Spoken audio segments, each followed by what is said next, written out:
good morning, good night. My name is Cassandra, and you're here live in Cambridge at Café con Gas. I'm really excited to be here for today.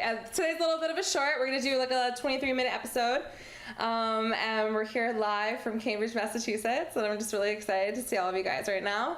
I just wanted to bring a lot of stuff up. So the last episode, I was really pumped. I was like, whew, back from PR. What's up, guys? It was just a really beautiful experience. It just made me think about a lot. I especially thought about it. This past Thursday, I celebrated my birthday. Hey. So everybody out there who has birthdays, celebrate them. They're beautiful, and everybody has one.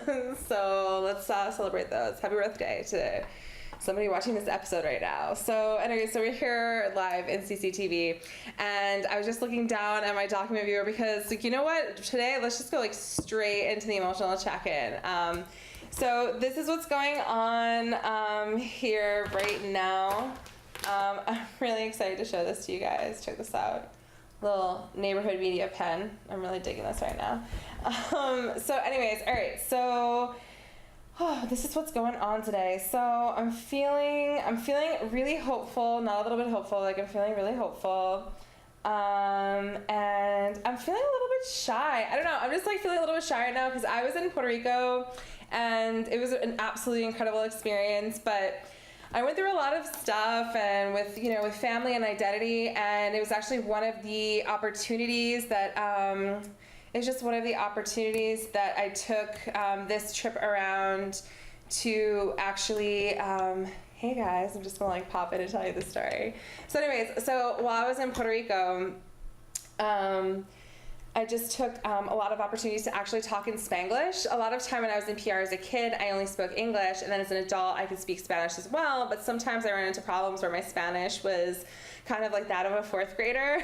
So that happened, and I was just like feeling a little shy from that experience because I feel like that experience happened to me fairly recently. I went to PR at the beginning of June. So that was like a little bit of a different experience. So I'm really happy. Yeah, and those are like the feelings. Yeah, that's kind of what's going on. And also, I brought you guys another surprise. To everybody watching, thanks for watching, especially to my roommate. Like, shout out to our apartment right now because Café con Gas is also played live in our apartment. So that's what's going on. I actually also brought the emotional wheel. So this I really, really liked. So let's actually see what I chose. All right, so what is on the wheel that I chose that's here? All right, so I wrote happy. So we're gonna like explore happy for a little bit. So like happy branches out to a fan of other emotions. We have interested, proud, accepted, powerful, peaceful, intimate, and optimistic. Definitely optimistic, definitely proud, and I would say I'm feeling confident. I'm feeling pretty confident today, which is really exciting. And yeah, hopeful is one that I played. Playful's another one that's really great. Inspired, funny that inspired is next to indifferent. So yeah, that's the emotional check-in for today, guys. So I'm really excited about that. And then I'm really excited, so for the next clip, so I'm queuing up something on the computer. So what I really love about this studio at Cambridge is that Café con Gas is a multimedia experience as well. So we have like the paper emotional wheel, and then we also have the computer that's queuing up right now. So I'm gonna play you something that I'm really excited about, and we're just gonna play you something that I'm really excited about. We're gonna cue up the computer. Okay, so this is a SoundCloud. A couple episodes ago, I talked about SoundClouds because I played you guys something by the band Zoo. Not too many Zoos, which I played before, which are like they're so amazing. But Zoo, that's spelled Zoo as in Zoo. Zoo as in ZHU. And there was like an image of a girl, like in bondage, and that was really explicit, especially an image that I didn't want like all of my viewers to experience because I know I have viewers of all different age ranges. So kind of like, let's do a little emotional check-in there. So that's what's going on. But like, hey, we're on SoundCloud. This is like an amazing resource of the internet, one of the greatest booms. Just a reflection. This is post Napster. Let's just like have that moment. Yeah, so I want to play you guys something, and I'm just going to cue that up. So this is DJ Oxy Continental, and this past Friday, Pico Picante and Ahuru Africa actually had a combined event, and it was just really incredible. It was in Boston. It was one of the few times I was over the river. You know, we report live on Cambridge, and granted, if I'm in another part of the world, I tend to lean on the side of saying that I'm from Boston, Massachusetts, but I feel like when I'm here, I'm like more geo-specific. And I like, you know, Cambridge is a totally different city, so as well as Somerville. So there's like 3 different cities next to each other, and I think that's like really fantastic. Oh, and Newton. The list goes on and on. But this part of Massachusetts is a part that I really love and take a lot of pride in. So I'm gonna cue up this music. I hope you guys like it. It's got a little like intro, then it gets like really hot. So in the name of arts, healing, and diversity, we have El Paro, which is the music by a DJ, Oxy Continental, who is from Colombia. So that's a little shout out. That's a little diversity right there. We got Latin America in the house. What's up? You also play some mean reggaeton beats, and I also give a shout out to Latin America, and especially Colombia a lot, because of salsa. You know, there's like, I got a lot of love, and like a lot of love for J Balvin. You guys know I've been playing J Balvin before. So we're gonna keep going on this Colombian tip, and I'm just really, really excited. So that's what's up. I'm gonna play this clip, and I hope you guys enjoy.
So that's a live remix. This is a promo mix for Pico Picante, May 2012. I believe they're approaching their 4th year here in Boston.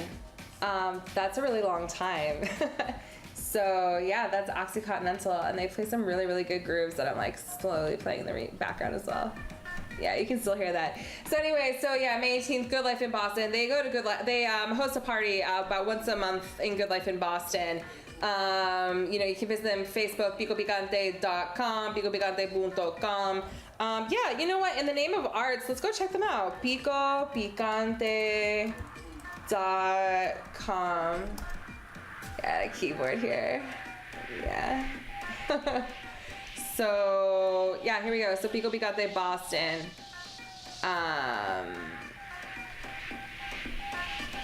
Good Life Austin, Texas. They have a bunch of events. Let's check them out here. So yeah, so they're a really amazing group of DJs. They've come together. Oxy Continental, Ultra Tumba, you know, DJ Roomba. There are a lot of really good. There's an eclectic group of people. So I would check that out. The Name of Arts. Check them out. They've done a lot of incredible things. They got a grant actually through the Awesome Foundation, which is another local a local resource. So let's go to that website as well. Awesome Foundation, where you can apply for $1,000 grants. You can apply for regional divisions for those grants. So actually, you know, if there's something that you really want to find that may be really, really interesting to you. So check this out, Awesome Foundation. So let's see. Furthering the interests of awesome in the universe, $1,000 at a time. So here we have Gloucester, Massachusetts, New York City, Portland, Oregon, Rio, Pittsburgh. Let's check out, like, all right. So the man who photographed the man at the wheel. In 1926, a Russian immigrant by the name of Levi Blinder installed himself as a street photographer of tourists, taking instant photos for money in front of the fisherman's statue on Stacy Boulevard. He celebrated part of the culture while he was there, even regarding as a protector of the statue. Over the years, he photographed tourists, soldiers, and local people posing around the statues. He photographed the rich, the poor, but sometimes pointing his camera also out to the sea. Louis is in a unique experience, the immigrant experience, particularly the Jewish immigrant experience in Gloucester. I've interviewed many old timers in Gloucester, and he's well remembered. That's interesting. I've been researching his life. That's really beautiful. All right, so this is a proposal about someone who wants to research the life of the man who photographed everybody at the wheel. He was someone who was essentially a historical preservationist in the town of Gloucester. So that's pretty cool. That's like a local event as well. All right, so are you guys ready for this? I'm really excited. So we're gonna go back to the doll cam. So check this out. Okay, so basically, so it was my birthday on Thursday, and I decided to check out a resource. It's a resource that's been mentioned on PBS. It's been mentioned on a lot of resources. It's called 23andMe, and it's a kit that actually what it does is finds out what your DNA says about you and your family. So it says, learn what your percent of DNA from populations around the world, contact your DNA relatives across continents or across the street. Build your family tree and enhance your experience with relatives. So this is a really crazy experience because, actually I'm gonna do like a little switch. So this is a crazy experience, hey guys. So this is a really interesting experience for me because I am mixed. I'm bicultural within the virtue of just being in the United States of America and also having family from Puerto Rico, an island that was colonized by America. And I also have different features, different body types. So everything's going on. Lots of things are going on. So I decided for my birthday, I almost mentioned my age. I was like, I can't. I tried to fool someone on my birthday, and I said to my roommate's boyfriend's friend who celebrated my birthday with me, which was really exciting. I also like new connections on birthdays. We were, hold on one second.